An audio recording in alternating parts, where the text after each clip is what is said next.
Garuccio, and it's their leading goal scorer and captain, Stefan Mauk. I've never seen that logo in my fucking life. I honestly want Douglas Costa. I want Juan Mata to come in, and I want them to win the Johnny Warren. I want them to be the best player, because they're going to then turn around to their mates and say, man, you got to come to Australia. What a player. Exactly. Jace Garuccio, who's another legend of Melbourne Victory. And he wasn't happy last night. He thought I blocked him off the ball. Did you see that one? And Jace was really angry at me, and he said, if you do that again, I won't repeat what else he said. I was thinking, Western United in its current state, the money that we've invested into our stadium, into our infrastructure, the training facility, it's going to be unbelievable. Hello guys, and welcome back to part 2 of the 24-25 A-League season preview. We've already gone through half of the teams, and now we're going to be going to the other side of Melbourne for Melbourne Victory. And this is an interesting one this year. Obviously, the change of coach is probably one of the biggest talking points. And we got PK coming across from Melbourne City. There was a lot said about it on social media when he got appointed. I think it's a bit of bullshit, to be honest. I'm calling it, because at the end of the day, he coached Melbourne City. Yes, everyone knows that. That's a fact. But he's the type of guy, he's coaching Melbourne Victory now, and all he cares about is being successful with Melbourne Victory. yeah. And, you know, they've done well in pre-season already, a final, and potentially silverware. Snatch and grab against us. Snatch and grab against Adelaide, but, you know. But yeah, no, at the end of the day, like, I think you see his quality, and everybody said, he got lucky at Melbourne City. No coach can just walk into a team and do well, because look, he left and Rado took over. It's not that easy. So Exactly. He's obviously a very good coach. You had him with the All-Stars as well, and he's committed. He's, I think, unapologetic in the way he wants to play and the way he demands the players to work. And if they buy into that, I think they'll do really well.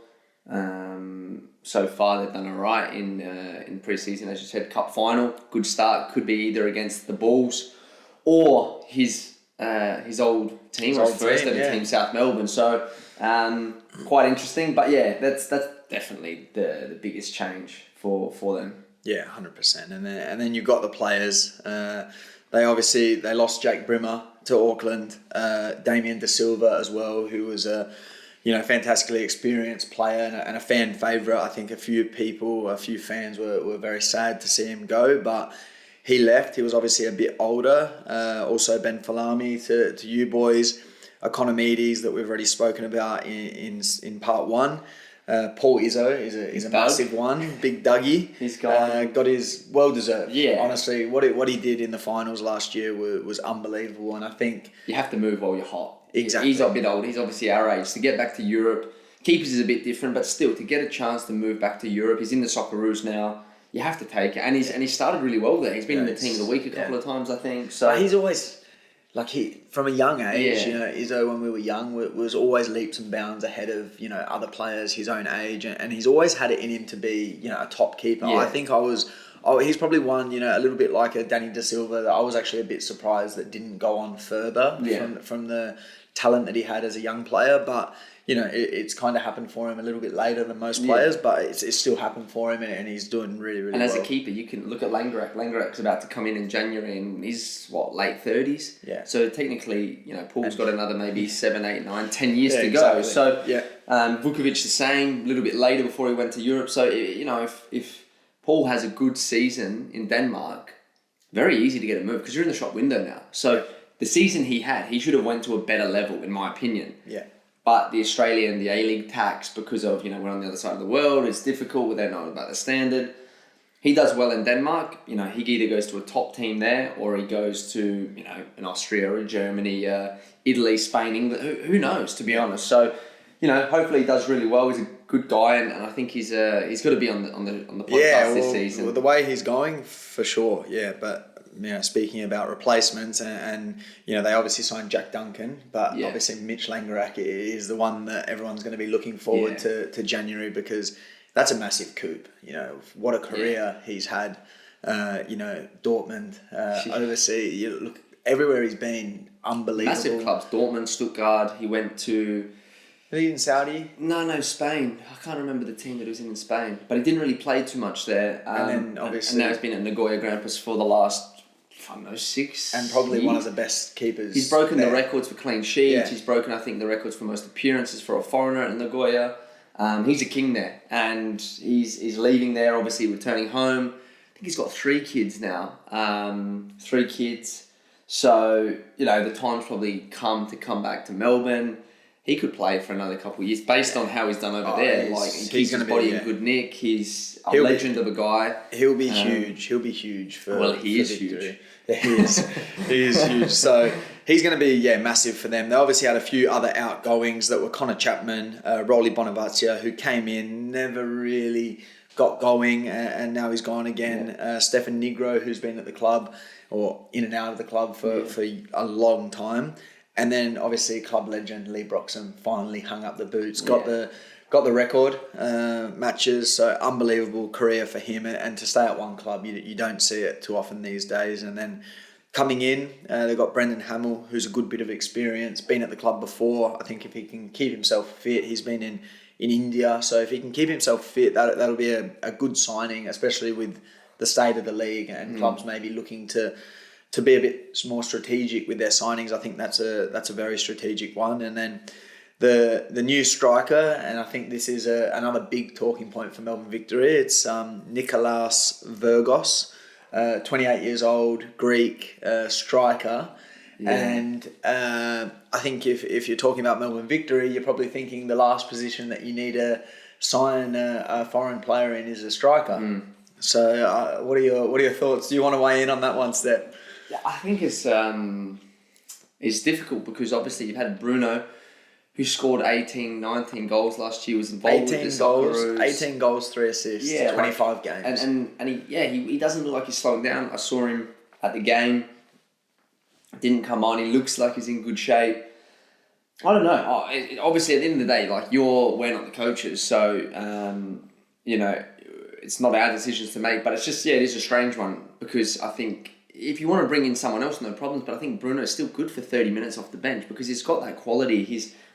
It would be amazing to have at Adelaide United. Well, he hasn't left, so no, he's still window's there. obviously now closed, so he's going to be there until January. And look, football changes quickly, right? It can change honestly from one day to the next. One injury, one suspension, one cameo where you come on and score 2 goals, and you kind of remind the gaffer that hey, I've still got it. So.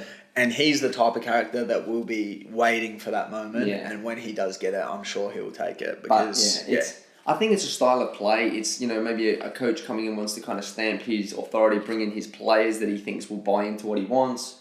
Maybe Vergos is a little bit more mobile, and with the pressing, obviously the way we kind of played out quite well yesterday. Bruno still does press. It's not like he's a lazy player. Maybe he can't do the repeat sprint efforts all the time, but yeah, it's an interesting one, and I guess that's why we're in the cheap seats here, talking about it rather than making the decisions as the coach. But we'll see. We'll see how they go. I think, a club of that size, they need to be aiming for winning it. Really, that's anything less is not good enough. After last season, I think they were probably a bit of a surprise packer. I think to make the grand final, to be honest. But that's just goes to show a club like Melbourne Victory, they can do it. Even when they maybe don't have the best season, home and away seasons. So we'll see. Obviously, they've got a few other incomings. Rawlins, who's still only 20 years old, which is unbelievable, coming back from Utrecht. So he looks like he's going to play maybe that more right centre-back role or potentially, right back. He's going up with Jace Guerrier, who's another legend of Melbourne Victory. And he wasn't happy last night. He thought I blocked him off the ball. Did you see that one when Kiddo was offside? No, he doesn't usually say too much. Yeah, I think Kiddo blocked him off the ball, and then the ball came to me, and I was like to the ref, I wasn't offside, was I? And he said no, it was a block, whatever. And Jace was really angry at me, and he said, if you do that again, I won't repeat what else he said. And I was thinking, what the fuck did I do? I said, I'm just on the left wing here about What did he say? you. What did he say? Tell the punters. Nah, I can't tell the punters that. And I was like, fucking hell. It was Kiddo. I said, I don't look that much like him. But anyway, he's a good guy. And I think, it'll be interesting. They've got a good team. Interesting to see with Sydney FC and Western Sydney recruiting big players as they have done. Melbourne City and Victory, they haven't. And they've done it before. I'm not saying it's the right way, the recipe for success, but interesting how the two Sydney teams have obviously gone from, which we're going to touch on very shortly. But the two Melbourne teams who are, you know, Melbourne City especially, with the contacts and the money, and Victory, who have probably tried to do that a lot before, they haven't gone down that path. Yeah. So interesting. Like in recent years, I think you'd have to give it to the Melbourne teams. You know, obviously, Victory grand final, Melbourne City their success, even Western United when we won it. So, and I don't think we've had Western Sydney or Sydney FC in recent years. So maybe it's time for the Sydney bounce back. Yeah, we will see. Yeah, but. One more in, which I think we have to talk about just quickly before we go to the next team, is Reno Piscopo. Yeah, and you know that's another massive signing. He needs to keep himself on the park because when he's on it, top player. Yeah. Honestly, great player. Looks good when he came on, didn't he? I think just comfortable on the ball. You said last season actually for Newcastle's player to watch was him. Yeah. Obviously, you know the season goes how it goes, which is unfortunate, but. I think if he can stay fit, he's going to be another one. You know, you've got Fornaroli, you've got Vergos, you've still got Valupale, you've still got Azani. So we're saying that they haven't signed any big players, but their squad, the majority of their squad stayed. They didn't actually lose. Yeah, they did lose a few, but not too many. And they've got some good players that are quite similar, I guess. So it's going to be interesting to see how PK uses them, but. That's enough talking about Victory. We've got to quickly just player in focus and the breakout player because we didn't say it. Okay. Breakout player, I've gone for Jordi Valadon.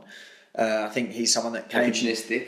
Not opportunistic. Look, I would also say Teague, but I think he kind of did break out last year. Yeah. And I think he was actually unlucky to not get his move overseas. I think he's a top player. Yeah. Jordi Valadon's that little bit younger, 21. I wouldn't say he's broken out yet, but it looks to be that he's cemented a spot in the starting 11. You had Monge as well last year, but it seems that Valadon's kind of come in and managed to keep his spot, and it seems like PK's also trusting him. Yeah. So it's a young midfield when you think about those two sixes. For Melbourne Victory, they don't really have anyone on the bench that can play those positions. Oh, you've obviously got Machach in there, but he's higher up. And Machach is, I'm just going to say quickly, is my key player for Melbourne Victory. He's more a 10 winger, second striker. Those two with Monch on the bench are really going to be the ones that are going for it. We'll see if they bring in anyone else. Obviously, there's still time. Even though the window's closed, you can still sign players that are free agents. So we'll see. But moving on, Newcastle Jets. Another long list of ins and outs. They've killed us. We're not getting paid for this, and the amount of research we had to do. I'll tell you what, we must love it. We must be getting something long term out of this. Look, I will say, just a quick disclaimer, we did say off air, like, how good is it? You actually, you learn a little bit about the team. Even the players that have come in, because you don't know much about them. All of a sudden, you're on Transfer Market or Wikipedia, you're reading about, this player was bought by this club or played against this player. No, it is true. It's enjoyable. It's good for our knowledge. Like, we talk all the time in the car, and it's literally the exact same conversation which we spoke about last year. Those conversations are essentially the podcast. It's not too dissimilar, but I think if you can do this, we're still young. We hopefully got another 7-8 years in us playing. That's being very. We'll do it. Bodies are good, but imagine doing this as a career. Oh, it's great. You're literally on TV or radio. Like I've obviously got the radio show 5. You've got a head for radio as well. Head for radio, but also the face for TV. So I've got it all. But it's something that, if you can do that, I love rocking up to the studio 5AA. It's obviously very professional. You're on the radio. They've got everything that you need there. I do a bit of research. I pick what I want to put in the show. It's unbelievable. I get 30 minutes. I get to talk about football. Yeah, which isn't enough. This podcast we ramble on. So I need to get it, maybe a longer slot, and maybe you need to get into the Melbourne studio and we can start doing some stuff. But yeah, it's unreal. And if we can help give people the content they want and grow the media side of football, which I think is what we need to do because there's not enough out there. So anyway, we got a bit off that side track. We'll go back to the Jets. Too much about us and not enough about the Jets. And probably starting with the talking points of them this off-season, the biggest one was the ownership finally getting completed at the end of last season. It was something, you know, a bit of a dark cloud hanging over that club for, what was it, 2-3 years where, there was a point where it got a bit Yeah, scary. it did. It was like, is Newcastle folding? So I think, you know, it's great to see, and I'm sure the owners of the other clubs that had the part ownership are finally glad to get it off their books. But just for the Newcastle people, you know, why would you go and buy a membership? Why would you support this club that is not even being run properly? You know, the owners literally are holding it to sell it. How can you get behind that? Yeah, now you've got new owners. They've got such a strong knit community down there, similar to the Central Coast, but it's bigger, obviously. You know, the Newcastle Knights are massive. The rugby, I'm not saying it's going to be the same size, but there's no reason why they can't build that. It's probably the highest participated sport there. Yeah, they've always had it. When they're doing well, yes, they jump on. They get good. They need a smaller stadium. They need a better stadium. I don't know if we've said that about probably a lot of teams, but yeah, if they could have a 15,000-seater football-specific stadium where the women's played and they played their cup game, if you could build that and build some temporary stands... I'm not sure. Is that Broadmeadow... Do they play there with Broadmeadow Magic? I'm not sure. But I think, you know, that for the smaller games would be ideal. But that being said, they're finally, you know, the new owners come in. Jason Hoffman's stayed involved. He stayed involved with the club in that community. He's been very optimistic about everything that's going on behind the scenes, which I think if you're a Newcastle fan, it is encouraging to hear. Well, you want to keep, and that's something actually that Ernest Faber from PSV, he's now with us at Adelaide United, he spoke about what they do with their whole club, and the way of creating a culture is understanding, you know, keeping the people involved that were players in roles once they finish. So whether it's coaches, analysis, if they become a physio, if they want to go into the commercial team, admin, whatever it is, you keep them involved because they know how the club works and you create that culture then. So it's something that I think A-League clubs need to start doing a lot better. Treat your people right when the players are finishing. Get them involved in the club in whatever capacity you can. And that's what the Jets have tried to do. So good on them. Let's hope. What a guy to keep around. Yeah. Like, it has to obviously be the right character and someone that understands the club and wants to be along for the journey. But Hoff, you know, what a guy. If there's ever a person that maybe could come on here to be the third kind of host that talks a lot of dribble, he could be the one. He's got to be the one. But we wouldn't get a word in. So we'll keep him off for now. But if they start doing well, we'll have to maybe revisit our conversation with him to see what it's like, the transition into the other side of the game. But their outs, we'll start with now, and AP, Apostos Stamatopoulos. He's gone to Motherwell. He's got his move. They were demanding a bit of cash for him. I think they ended up getting $500,000 or a little bit over, and he's had an injury to start his career at Motherwell. I think he was just on the bench on the last weekend that went by. So he's potentially back in Socceroos contention. So it's a good move for him to get to Europe. He had a good season, and again, same with Paul Izzo. You've got to cash in while you're on fire. Bahaja, what a move for him. Serie B. Honestly, pulled that one out. So good on him. Hopefully he does well. Piscopo's gone. Moragas has done the trek down the F3, I believe it is. Gone to their rivals. Archie Goodwin's come to us at the Reds, and then you've had a few other ones. O'Neill has gone to Perth. Jenkinson's, I'm not sure if he's retired. But yeah, it's interesting to see. A lot of outs, and then the ins, you've got Sushna, who's come across from Perth. Eli Adams, I've actually got him down as my breakout player. I think when he played for Victory, he scored that cracker of a goal. Yeah. And he looked good in glimpses, but again, when you're in a Victory team that... You're not going to get that chance. You've got they brought in Bonavaccia. Yeah. And that's where I think, I get they want to win, but is bringing in Bonavaccia really needed when you've got a young Australian player? Probably not, but they want to compete, and that's just the way world football works. So nothing against that, but when you go to a Newcastle, you're not going to have that competition. So hopefully he can have a really good season. They're Brazilian, Wellington, exactly the same as what, we spoke about with Central Coast and Brisbane All with signing these South Americans.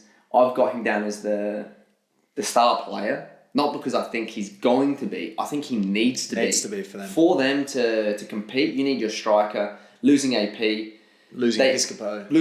They need him to score 15 to 20 goals and be an absolute handful. So, very youthful side. Lockie Rose has made the switch from MacArthur. They've got quite a few players across from Sydney FC again. I guess that's with the links. Obviously, with the coach obviously being from Sydney, still knowing the youth players, and then promoted some of their own youth players. So we'll see. Not too much to go by in pre-season. No. They lost to MacArthur in the cup, but let's. They were not bad though in the cup. Honestly, it was a good game. They smashed us. Yeah. And even the MacArthur game, they led. And then they lost. No, so we'll see. I don't know if that's maybe a story of the season or potentially things to come, but I think positive signs if you're a Newey fan. So exactly. Let's jump on to Perth Glory, and it's another team with new ownership, a full season of it, which I think is going to be great for Perth Glory, and we've spoken so much about on the pod about the sleeping giant that is Perth Glory, and we're hoping that they can start to fill that stadium and start to create that buzz around the club. Have we called them that, the sleeping giant? Well, they are. They're a big club. Like they're very historic. In the NSL days, they really were, and I think one probably. It was always a great place. HBF Park. We want to see it full. Yeah. So hopefully, There's rumours of them upgrading that, because I think they've just got they've got the Super Rugby license, or no, Rugby League license. I think they're going for the Bears or something, where they'll do something with Sydney, and part of that, because then you have the Super Rugby Union, I believe it is, Rugby League and Perth Glory. I think they're going to upgrade like the shed. Oh right, yeah. Because when you think about it, I don't know if the fans will be happy about that. But I think if they can create that and make it like proper active standing, like bigger, because it's actually I think it's really poor. Not that we've known, but I think like in terms of like food, toilets, it's very old because it's heritage listed. So I think they need to get around a few things there. Obviously they upgraded it just enough for the Women's World Cup, but that would be exciting. Not that they maybe need a bigger stadium, but it's kind of like if you build a nice new stadium, it kind of makes people like, fuck, I want to go and check it out. Like Optus Stadium there that they did with the footy, and everybody goes there. Yeah, so exactly. We'll see. We'll see if they get that done. I'm sure Pelligra, with his building expertise, has got something lined up with that, and maybe a training base. He's probably there with Zrilic is their biggest in. Yeah.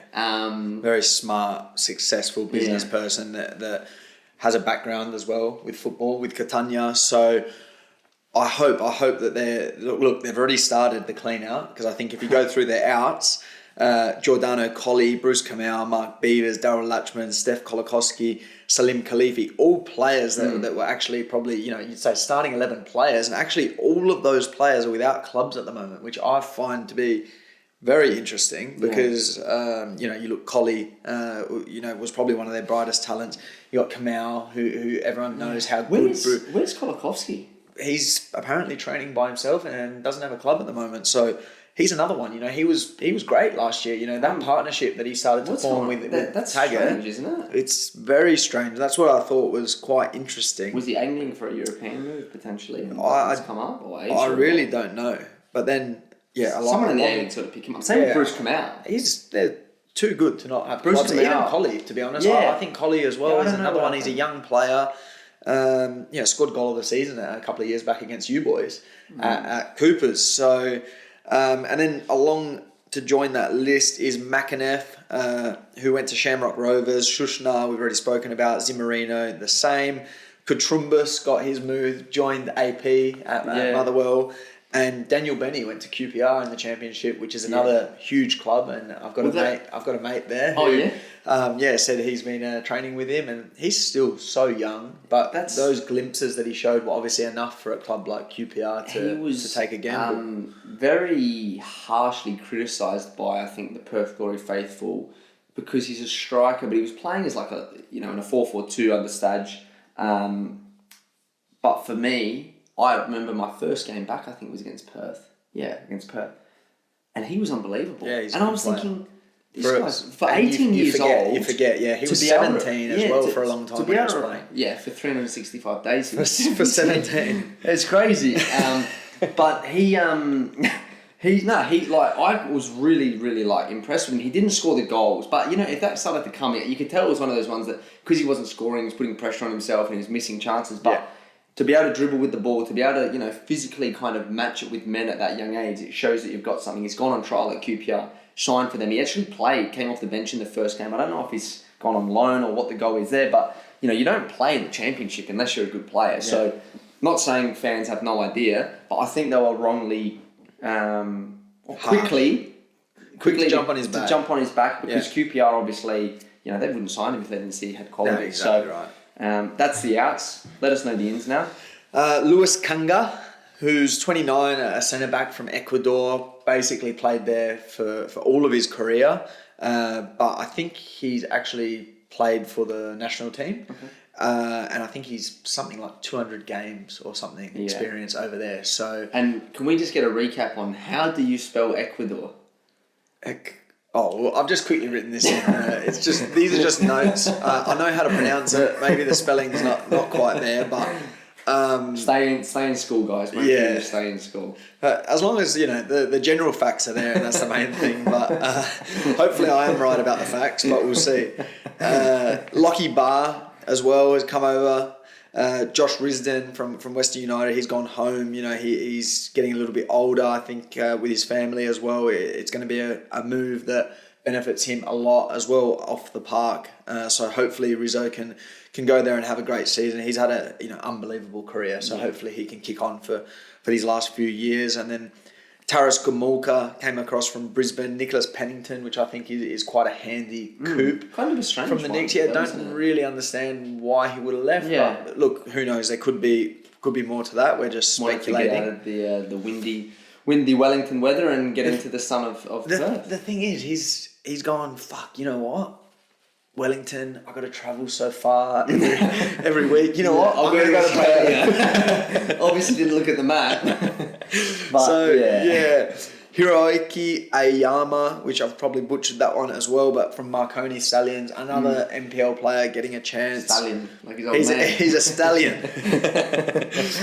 And then Abdul Faisal, which is my young player to watch and has to be. Anyone that's watched the cup run that they went on, and they did quite well in the cup. They lost No, they lost. They lost to Melbourne City. That was an upset. They were 2-0 up, got a red card. Yeah. They beat Melbourne City 5-4 in the absolute thriller and smashed Brisbane in Darwin. Yes. So, look, as much as you can say, it's disappointing you lose to an NPL team, I think there's plenty of positive signs that they're scoring free-flowingly. Yeah. Big Tags up top. Tags love that style of football. Tags is... Don't want to give him too many chances when you play against him because he'll bury him. He's my key player by a country mile. I think he's going to have the armband. He's a gun. He can finish, basically from anywhere. He can score any type of goal. He's just a freak in the box. Yeah. Broke the record for the most goals. So, Erling Haaland, let's say, of the A-League potentially. Wowzers. And then two other internationals that they've got. Anas Hamzawi, 28 years old, left back from Belgium.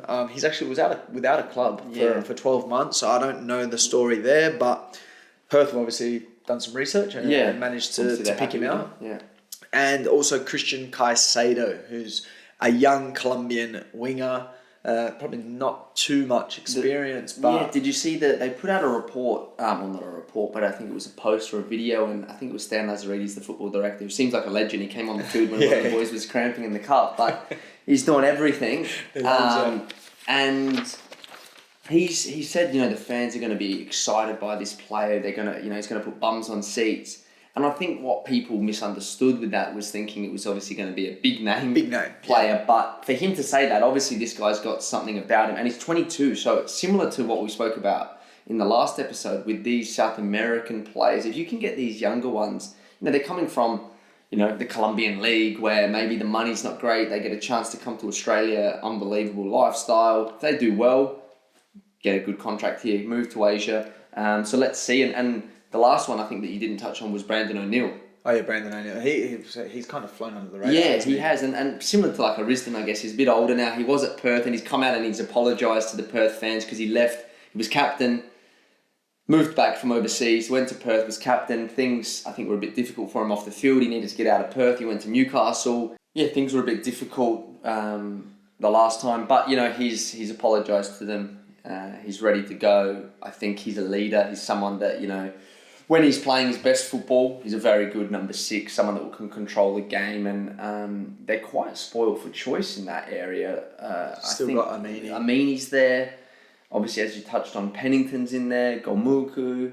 Gamuku. Gamuku, how do you pronounce it? Gamulka. Yeah, they've got... Big Paris. Look, it's interesting. Yeah. Perth Glory is going to be You want interesting. depth. You do want depth. And at the end of the day, new coach, Zrilic, who's... he's been at some big clubs, worked under some, really, really good managers. I think he's the one that probably helped implement the high pressing style of Sydney FC from the Red Bull kind of philosophy. So I think they'll be really good. I do think they'll be really good. How good, it's hard to know. It's hard to I think that there's probably a lot of teams that you kind of like, they can be very good. I genuinely feel like this year is going to be one of the tightest in the league. Yeah, just with, a lot of teams taking the route of youth, of a focus on selling. I genuinely think there's going to be consistency is going to win you the league this year. I think the teams that can string 3, 4, 5 wins in a row together are going to be the teams that maybe you see as the front runners. I think there could be a top 2, and I genuinely think from 3rd through to probably 11th, there's going to be a couple of points in it. Yeah, wow. So you've got 2 teams at the bottom then. That's my look, there might 12th and 13th, who's going to be the stinkers? There can always be, 1 or 2 teams that struggle. But I feel like, that's the way it goes. If there's the teams at the top that are winning, then there's probably going to be two at the bottom that are maybe falling behind. But I genuinely feel like it's going to be one of the tightest leagues ever. I probably agree with you. I think the biggest thing is you're starting the season well. Because it's not a long season. If you're playing in Europe and you're playing 35 to 40 games, it's very easy to, start the season poorly and actually come back. Even it's the same when I was in Japan. We played 42 games. So, if you lose 5 in a row to start the season, all right, your coach might get sacked, but you can actually come back because there's plenty of time. Central Coast last year started a basket case, and they were able to turn 26 it around. is a lot harder because if you miss, if the first 8 games go by and you're near the bottom, it's not easy to get up there. Hard. So, especially if you want top two, but we'll see. Really interested to see, I guess, how all teams go, and probably the biggest, not the most changes, but the most notable changes, ins and outs for me was Sydney FC. They are, I guess, when they first came into the competition, when the A-League started, they were kind of, the bling team with Dwight York and who was the other striker they had? It was Andy Cole. The Japanese King Kazu. Who else did they have back then? Yeah, they've had it. Tony Popovic, I guess, was playing. Del Piero over the years. They've had Nink. Obviously, Ninkovic has been there. They've had some Mierzejewski. Yeah, they've just had. They've always had players. Bobo. The list goes on. Sydney FC that's why they're one of the most successful teams. They've gone out, and they've looked to kind of slash their wage bill a little bit. Well, that's what I actually heard in the off season. Obviously with Bratton. Yeah, Bratton got let go because of probably what he was on, and he was the captain, which I thought was a really strange one at the time. So you've let Bratsy go to a rival in the Bulls. I thought he was going overseas when they let him go. So Bratsy's gone, Rodwell's gone, Mauk's gone, Gertwood Reich gone, the 2 Brazilian boys gone. So you look at that and you think, fuck, that's 5 of your starting players and good core players. I know Rodwell was injured a lot, but a lot of good players gone. So I was thinking, okay, this is going to be interesting. Are they trying to maybe cut some corners? Yeah, and I thought they were literally just going young boys because they had a lot of good ones. You had Corey Holman who was playing, you had Noel Matthews, then you had Segicic who was coming back on loan, Kuruczewski, I think. Kucharski, yeah, that's the one, butchered that one. Kuruczewski from Tottenham, he was there. So, even, is Wood still there? I think Pat Wood's still there. Wood, so they've got a really good academy as well. And I was thinking, okay, they're going to play a lot of young players. They want to sell them. They want to make money. Gertwood Reich's made them well over $1 million to go to the MLS. they're seeing the dollar signs. They want to play them. I think they rejected some big offers from I think Portsmouth for Matthews, the centre back, who I really like. I think he's a Socceroos smoky this year. Yeah, well, I wouldn't be surprised if he's not in there by the end of the year. Obviously, a new coach is coming in, and it depends if he wants to play young players. But yeah, he's a good, like, he had everything as a centre back. He's kind of like a Trent Sainsbury, mini Trent Sainsbury. Comfortable on the ball, quick, wins tackles, but then you saw some of the ins, they started to come, and you're like, okay, so Anas Ouahim, the Moroccan German, and you thought, okay, this one's a little bit interesting. He's played in Holland, he's played in Germany. Bam Johan, obviously, he's got that connection back to Germany, so the scouting of being a football director is probably a little bit different to an Australian being in that role. Thought, okay, he's youngish, maybe, someone that he sees as the talent he can play in this league, but we can pay him probably a lot less than your bigger name players like a Mauk, for example, or a Bratzi. He scored a couple of goals the other day, but before that, then they signed Leo Senna, and you thought, okay, like, this one's actually, again, some like crazy bit of business. When you're going on his Instagram and his pinned photos with Ronaldo in Serie A, and you're thinking, fuck, this guy. And then you look into it and you say, okay, so he's gone from Brazil to Italy for a couple of $1 million, which is, if you're not a good player, you don't get bought for a couple of $1 million. To a team that's just got promoted to the Serie A. He's done really well. I think it was Thiago Motta that was coaching him at the time, who's now at Juve. And then he was linked with the move to Fiorentina for $17 million, Australian dollars. And then he's gone to, I think, do 11 euros. Like, million that's euros. Big money. That's a big move. It's not pocket change. Okay, it's for Ronaldo, maybe it's pocket change. But for everyone else, it's a lot of money. Not that he's getting it, but for a club to spend that, you obviously see talent. And then he's gone for, I think, a routine medical. I don't know if it was at his club that he was at, or if it was at the new club. ECG, which we have to do as players. You do your ECG, which is your heart, your echoes, just to make sure everything's all good. He had COVID, then he had myocarditis from COVID, and I think he missed out on football for about a year. The deal didn't go through. He's gone back to Brazil, kind of plodding along there, and then now they've picked him up. So he's not too old either. And if you're worth that much money, obviously health issues aside, it's an unbelievable bit of business. How much he's on, I don't know. But you saw that move and you thought, okay, they're actually shaping up. Yeah, like, all right, that's a Bratzi replacement if I've ever seen one, I think. And then you saw the rumours start to come on X about, this Brazilian coming, and you're like, it's not Douglas Costa. Everyone's saying it's Douglas Costa, surely not.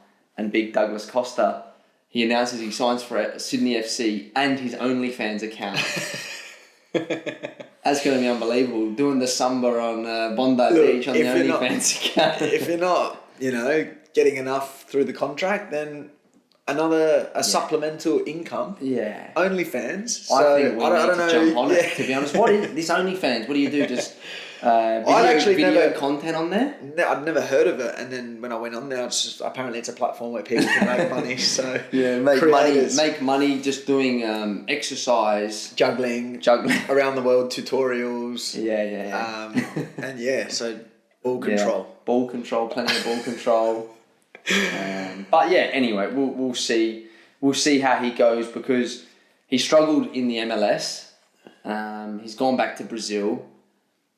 There was some bad raps as well, but then look, that first game, Sydney FC, ACL, and admitted that maybe the opposition is not to the standard of Sydney FC or maybe even an A-League opposition, but you still got to do it. Yeah, and the way that they looked, not just Costa, but some of the play, some of the goals, the one-touch passing. They're going to have some serious quality. Obviously, you haven't even touched yet on a couple of the other signings. It's I think attacking wise, and the way that Uffy had them playing last year. I don't know how they're going to go with the press. Obviously, if they're still keeping what they did last year, it was just pretty much an all-out press and literally force the opposition to play through us. And if you play through them, you can score very easy in 2 passes.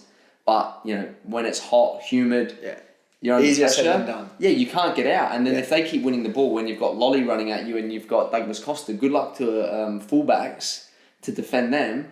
I think you just show them inside and say, fucking, that's your problem, midfielders. If you're having a good day on Lolly this season, then they just swap flanks. Yeah, and then you get Douglas Costa for 20 minutes. So it's but you know what? I'm so happy for the league because this is actually the star power we needed. People said, it was done. Marquis, we're not going to be able to attract them anymore. This is the way the league's going. Yeah. Well, you know what? This is what you want, and I honestly want Douglas Costa. I want Juan Mata to come in, and I want them to win the Johnny Warren. I want them to be the best player because they're going to then turn around to their mates and say, man, you got to come to Australia. What a place. Exactly. And when you've got guys with this kind of pull telling maybe other past teammates to come to Australia, this is what we want, and that's why we need to... they need to want to do it, and I'm sure they're here for the right reasons, but I really do hope that both of them are a massive success. I think the thing is with Australia and the way the league is, like, we really open our arms up to the foreigners and we make them as comfortable as possible so they can do as well as possible, and the lifestyle here is amazing. So if they enjoy the lifestyle, which, of course you're going to, and if they're happy, and if they're injury-free, and if they've got the right mindset, like you said, give them... And you're living on Bondi. Yeah. It helps a little bit. You give them every possibility to succeed here compared to... I don't know what the MLS is like. I know in Europe when I went and you're the same, like, it's a dog-eat-dog world there. They want to fuck you. The local players want to fuck you because you're coming in to take their spot. Not literally. No, not literally. That's OnlyFans style. But they want to... Yeah. They're it's very much from the perception of, you're coming there to take their position. Yeah. And I think over here it's, we're bringing in this player to help our team and help our league. Yeah, so how can we assist him? The way it's perceived is completely different over here, and we don't play for either of these teams. We don't play for Sydney FC, but there's not one Australian player, coach, anyone that's involved in football that's saying that this is a bad thing. No. Getting big names. And you saw he was on, I think it was Channel 9. He was in obviously the paper, I think the Daily Telegraph. So straight away you're getting eyes on the A-League. Like you said, they can influence their teammates as long as their teammates from previous clubs are happy to take less money than what you'd get in maybe the MLS and Saudi. But, it's a lot safer. There's no guns here. A lot freer to drink and kind of live your life for your family. So...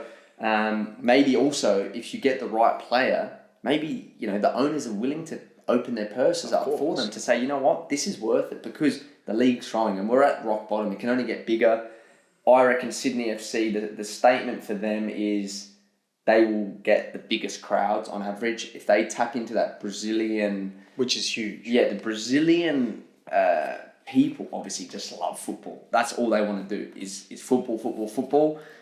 If we can get them involved, not just for Sydney FC home games, but for the away games as well. This guy played for the national team for a number of years at World Cups, Copa Americas. He's massive. This is the closest to a Del Piero, I think, level since he left. Someone that could potentially draw fans to an airport just for an away game. Adelaide Airport, for example, there could be Brazilians waiting just to potentially see Douglas Costa. You're because right. we're not flying on private jets here, are we? No. We're coming through the Qantas terminal. We're in economy in Qantas. He's in 14C, maybe the exit row if he's lucky. But yeah, I think Sydney FC, I love it. I love that they've got these players in. The last couple ones, you've got Klimala, the Polish striker, who, he moved to Celtic for, $3-4 million, I think it was. Only lasted. Yeah, it didn't work out there. 19 or 20 games, I think. But you know what? And I know, again, you don't get bought for that money if you don't have the quality. He's obviously so it's about them getting the best out of him, and hopefully he plays really well, just not against Western United and Adelaide United. He's gone to New York. He's played in Israel, Poland. So, there was rumours that he turned the deal down. And maybe he saw Douglas Costa sign and thought, fuck, if it's good enough for Douglas Costa, it's good enough for me. Looks like sometimes you get sold on a project. Yeah, and that's like, fuck, I get to play with Douglas Costa. So, and then last one, which was disappointing for us, Alex Popovic has gone on loan. The Serb. He's back. Yeah, he's the Terminator, we like to call him. He's a top player. He's a top guy, a top player, good pro. Didn't work out in career. He played at the start and then, it's really tough in Asia. So I think he's come back because their season's about to end. He's probably seen like, okay, well, if I can play for 4 months, it's good for me to kind of break back into career. He didn't want to leave permanently. So he's on loan till January. I don't know if it's the end or the start or whatever, but good signing for them. It just means that you lose him halfway through the season. Yeah. So anyway, good for them. They're flying. Segicic, I think, will be the breakout player. Costa is their star player. But the thing is, they've gone from wanting to give young players opportunities, potentially, to their starting lineup. Well, then now you're looking at... was fucking stacked. But like their defence was Grant, Matthews, Joel King, and Courtney Perkins. So that's quite an experienced backline. And then obviously you add in Popovic, so Courtney Perkins and King are going for that left back spot. Grant's the captain, the skipper, and Redmayne in goal. So you've got 3 youngish players in there, but you've got Holman, you've got Kucheski, you've got Segicic, you've got Amantatides, Pat Wood. Yeah. A lot of good young players. Burgess, who wasn't even in the team. So it's a really deep squad. So interesting to see how they go. But we can't keep talking about Sydney FC. We need to move on, and we'll go on to the Knicks. The Knicks, another, I suppose, victim of their own success, and probably a club where I would say for a long time, not too many players going there and expecting to get moves. But last season, doing that well, and I think so much of it comes down to Chiefy. Obviously, we chatted with Costa Barbarouses, and I think everyone that you spoke to at Wellington last season just spoke so highly of him, and it will be interesting to see how they, I suppose, adapt to losing, players like Ben Old, gone to Saint Etienne. Yeah, big result. You see a couple nights ago. They lost 8-0. Perfect for him. Come on 4-0 down and cop another 4. Not a game that you maybe want to actually come on. But you know what? He's playing. It's honestly unbelievable. Yeah. That to play at that quality. And you know what? He's actually a top player. And he's a top player. He said he will come on the pod. So we need to... Oh, did he? Yeah, he replied. Okay. He said, come on, we just need to organise a time. We've got to get it. Ben Old will be a guest this season. That's going to be a massive one. And then obviously losing Paulson as well. Now he's gone to the Crosstown rivals. Well, not Crosstown, but Cross New Zealand rival. And that's a big loss, I think, at the end of the day. That's going to be hard to replace. Finn Sermon as well also went to the States. Crab's gone to Western Sydney Wanderers, that's another big loss. Zawada has left the A-League. Didn't really play too much last season. So, I think everyone thought it was going to be a massive loss not having him, but they managed it really, really well. I think he would have been demanding big money, and you think, well, you didn't it's harsh as it is. If you're not on the field, you can't really demand too much. And then obviously Pennington and Jack Duncan, who we've already spoken about. And then they've got Paulie Rattray coming back from India. I think he was at FC Goa, spent a couple of years there. He's come back now. So Wellington Phoenix, I'm sure he'll enjoy being back in closer to home. Marco Rojas as well, come over from Brisbane. So that's going to be an interesting one as well. He's obviously a Kiwi. Yeah. He'll be looking to kind of get his career back, because you know what, top player at his best. He's unbelievable. Yeah, Johnny Warren medalist, obviously top player. Yeah, very, very good. Didn't really do too well for Brisbane, but he came in late. He didn't play too many games. Hard. So I think you want a full preseason. You want to feel like you're a part of the project, like your body's good, that you can trust your teammates and everything that's around you. So could be a massive signing. Honestly, that could be a great signing. And then you've got your Japanese duo in midfield. Mm-hmm. So we've got Hayeki Ishige, who's a 30-year-old centre attacking mid, vastly experienced in Japan. Both of them are, to be honest, and they've both had J1 experience, J2 as well. He's coming from Gamba Osaka. He's actually probably down as my key player for them. Yeah, and don't get me wrong. I think players like your Barbarouses, they're also going to be massively important. But I think these guys coming in to replace what they've lost, in Ben Old, in Kraev, in Zawada, these are the players you're looking for to find some kind of spark to get you going like you were last season. So, and the other one is Kazuki Nagasawa, who's a little bit older, 32, centre mid as well, came from Vijayata Sendai in J2, but they're a big club over there. Yeah. I think. And I think like for me the most untapped league. I know we spoke about your Indonesians, your Vietnams, of course, for getting viewers onto the league. But in terms of players, I think there's been a lot of Japanese players come to the league, and not all of them have done really well. But I think the overall quality of J1, J2 from what I've seen the Japanese players, if you get them in here, and it's probably smart to get 2 or 3 because then a lot of them don't speak English. And if you play a style of game that suits them, they will do whatever you ask them to do. They need to be comfortable, obviously. That's the biggest thing. But Chiefy has spoken about, De Zebri is, the coach he kind of looks up to. Not that he models himself on him, but that's the style that he wants to play. He didn't want to do it too much last year because he didn't think he had the cattle for it, and learning is like a process. But this year, I think they want to be more proactive. They want to have players that can play multiple positions. They want to, be constantly moving around tactically on the field, which is exciting.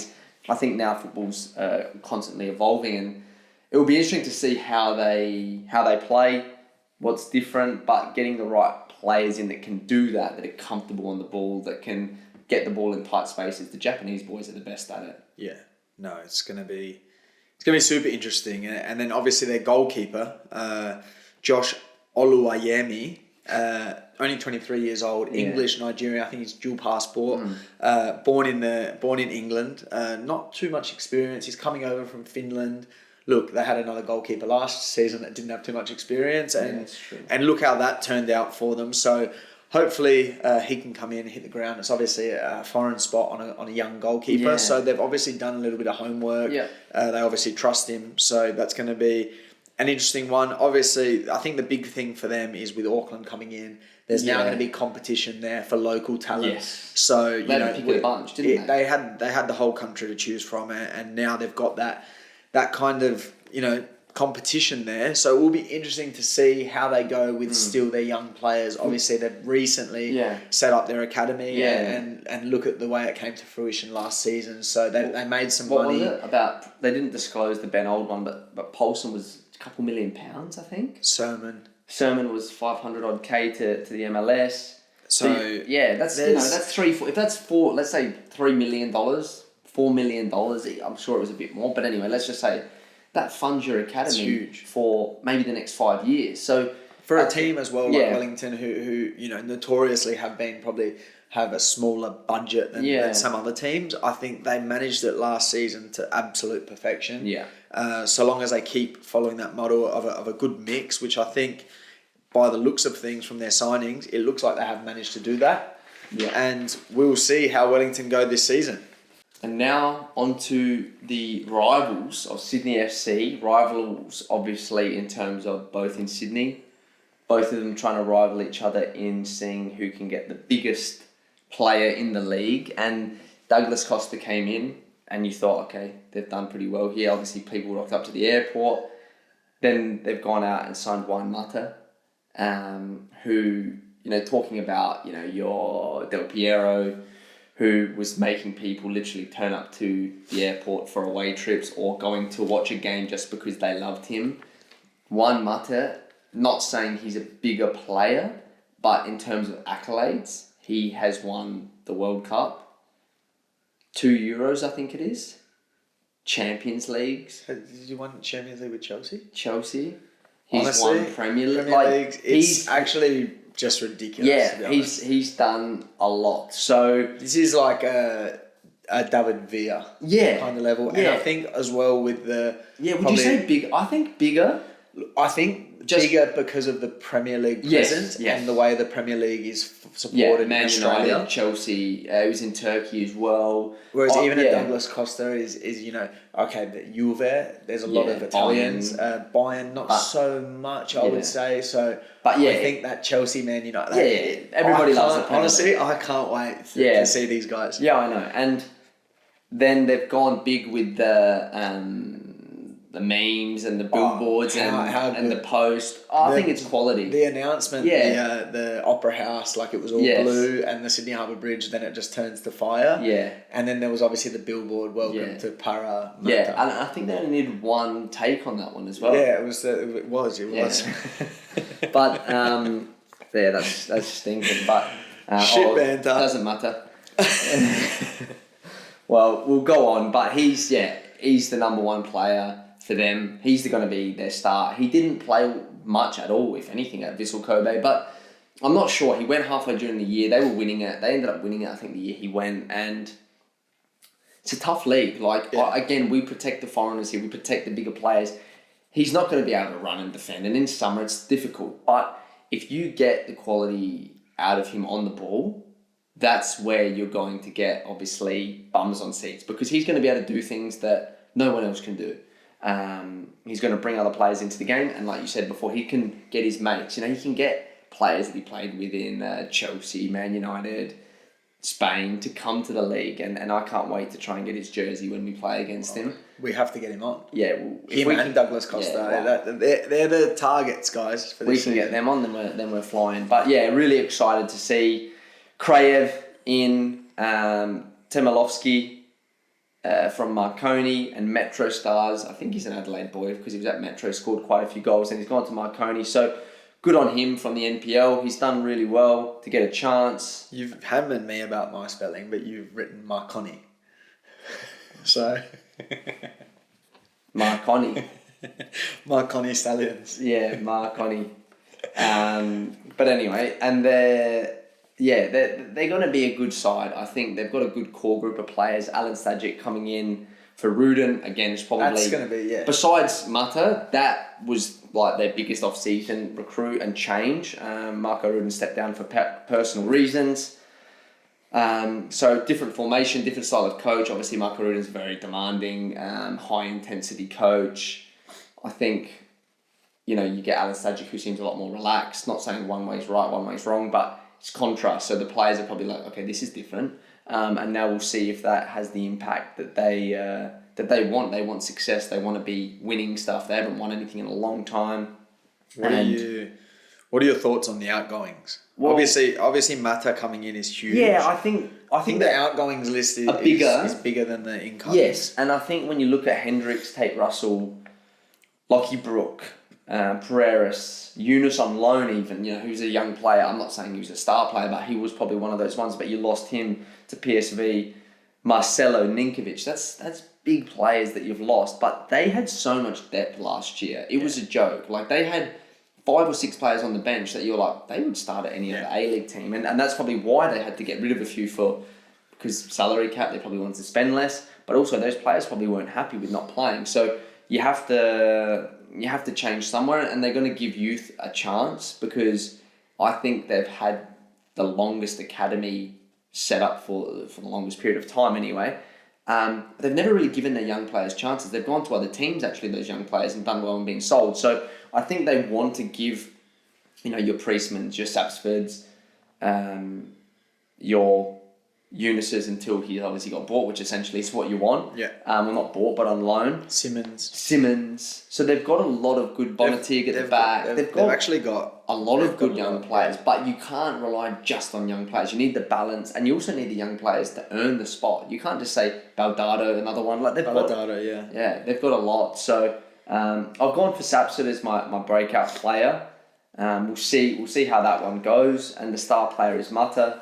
I hope that their crowds will be back. For me, I want them to be a good side. I want every team to do well, but it's impossible. But I think getting the crowds back is not just the performance on the field. It's that connection. It's just getting that feeling back of you don't just go to support a team because they're winning. There is some fans like that, the bandwagons, but majority of the fans, they go and support the team because it's a community. They feel part of it. Win or lose, they can abuse you, they can cheer you, but they want to be there. They don't want to miss out on those moments. And I think that's what Western Sydney needs to get back, because that's what made them a powerhouse. So hopefully they can create that culture. Alan Stajic, who's a Western Sydney local boy, back there, even Marco Rudin was as well. I think it's good. They've got a good group of players. Let's just hope they can get it right on the field. But really interested to see. And sorry, I missed out on Tae-Wook Jong, the Korean centre-back. That's a Marcelo replacement. Yeah. He's massive. He's got the longest legs I've ever seen. It's hard to replace a player like that. Yeah, exactly. But let's see how they go. They do have quality. Not enough to beat you boys in the cup, though. Not enough to beat us in the cup, but yeah, it's going to be interesting. We'll see.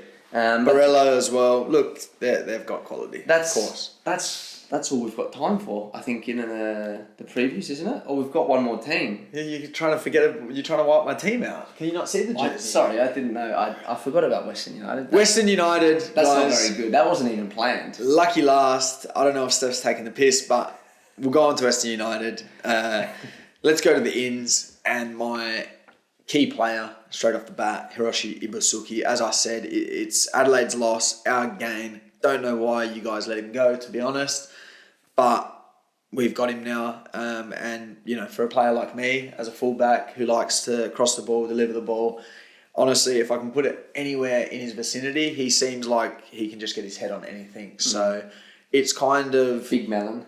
He's got a big melon, and it's a player that we've been crying out for, to be honest, probably since Prijovic, that focal point in attack, someone that can kind of score a goal, maybe when you're not playing so well and you just need that little respite to get that goal, to give you some breathing space.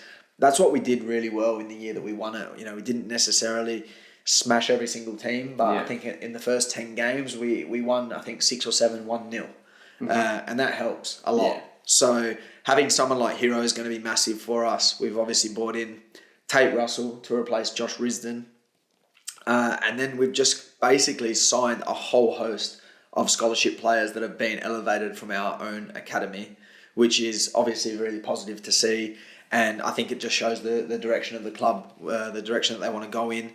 And I think when you look at teams like your Central Coasts, when you look at teams like your Adelaide Uniteds, if you can get them right and they're ready to play, then it's a winning formula because you can potentially sell these players, you get more money in, and obviously Western United in its current state that's unbelievable for us because the money that we've invested into our stadium, into our infrastructure, the training facility, it's going to be unbelievable, and we're hoping that these players can add to that. So it's going to be an exciting year for us because obviously it's our first full year at Tarneit. Got 5,000 seater there, so I'm really excited. I actually hope that we can play a couple of the derbies there. Even just being at Amy Park with a victory game like the cup game when it's not even full, but if they brought that same amount of people out to Tarneit, it would be unbelievable.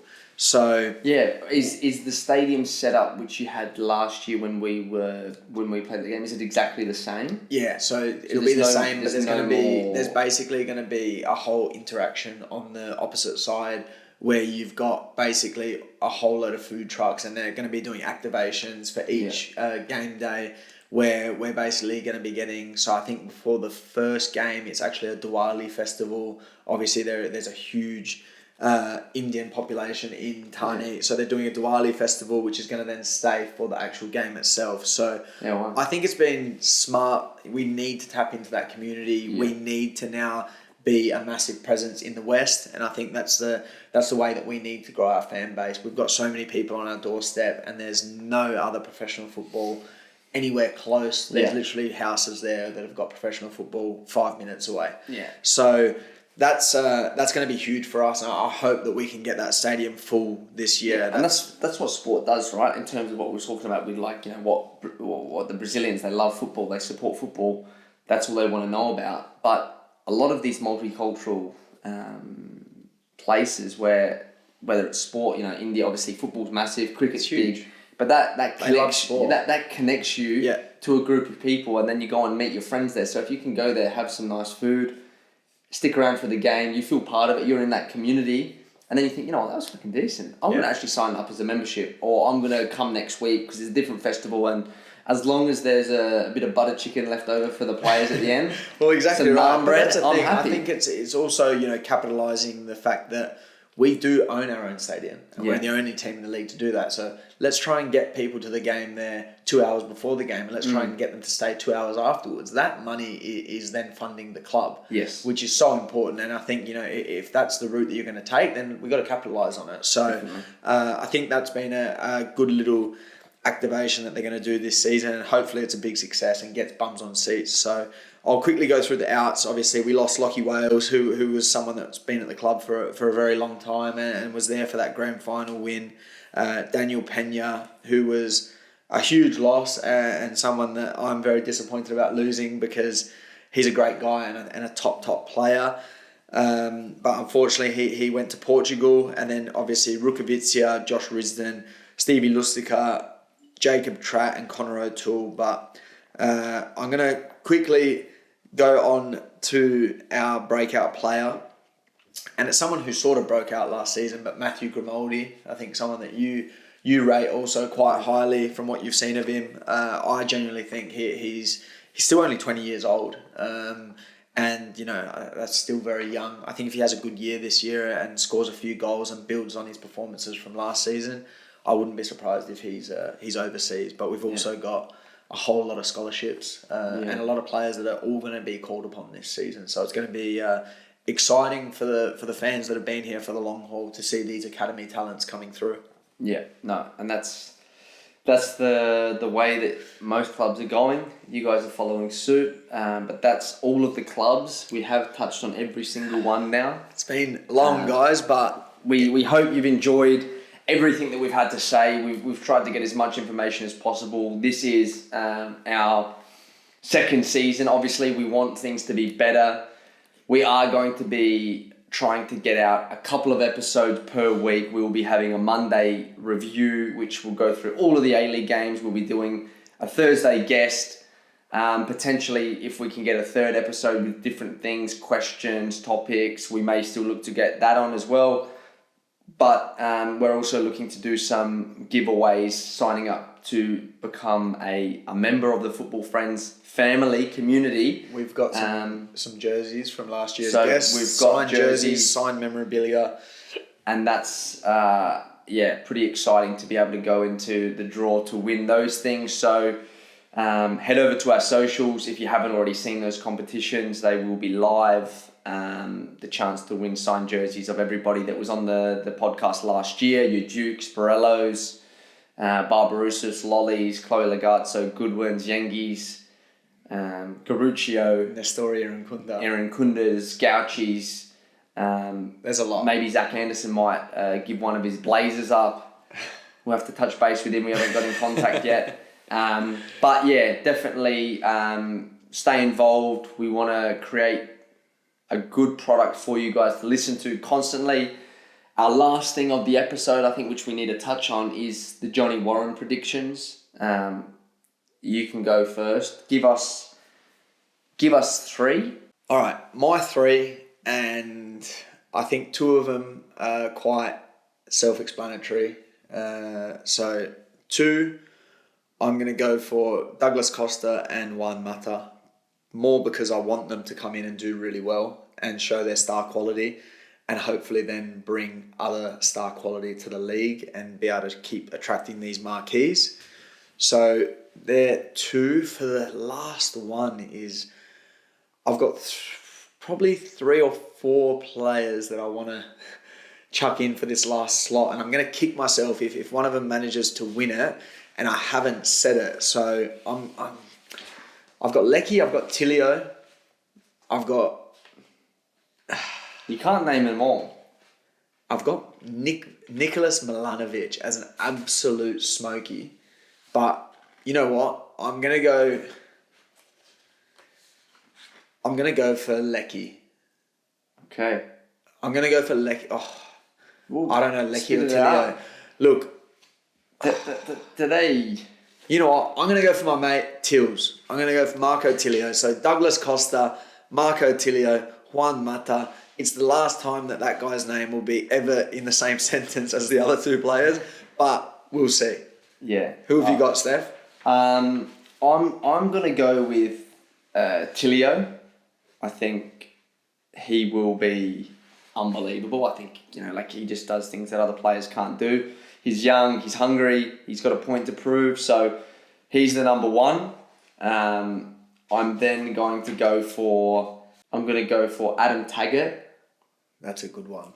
I think he'll score 20 plus again. I think Perth will be up there. The strikers, they don't get the recognition. Yeah, but if he scores enough goals, he'll get it. So Tilio, Taggart, and Douglas Costa. Juan Mata? No. Nah, I think he'll be very good. I don't think he'll be up there. Leo Senna is kind of a smoky. I haven't seen enough of him, but I think if you're worth that much money, potentially... I still think Lolly as well. Yeah, there's actually a lot of players that Yeah, can be I in know. that. Look, There's a three. lot of So, you're Costa, Taggart, Tilio. Tilio. I'm Tilio, Mata. Costa. Done. So, All right. Well, guys, thank you very much for listening in. We hope you guys enjoyed this year's season preview. We're going to be back, as we said, every single week. Hopefully multiple episodes per week. Just make sure you guys are following us, subscribing to us, wherever you're listening from, so we can keep bringing the best possible product to you guys. We love hearing from you guys. We love any feedback. Keep coming in with your questions. Keep requesting guests. We'll do everything we can as long as you guys follow and subscribe. So thank you very much from me. yeah, thanks guys, and make sure you tune in to the next episode.